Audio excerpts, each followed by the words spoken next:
Welcome to Royal Sovereign's instructional video on how to install the power cord to the RTHD-4331SS high-efficiency touchless automatic hand dryer.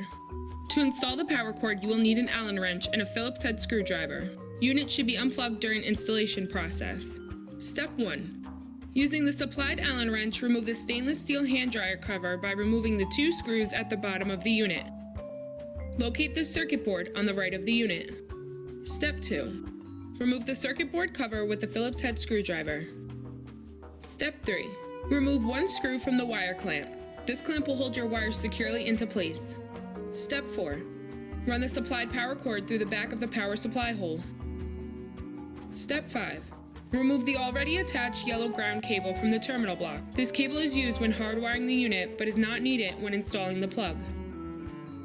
Attach the blue negative cable to the negative terminal block labeled N.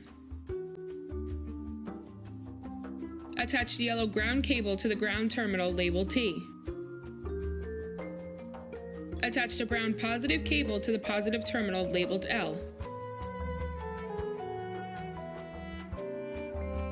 Step 6. Once the cables are attached, tighten the screws on the terminal block to secure the cables.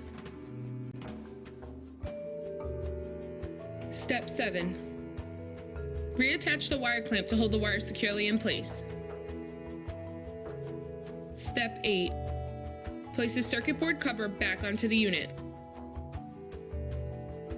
Step 9. Reattach the stainless steel hand dryer cover.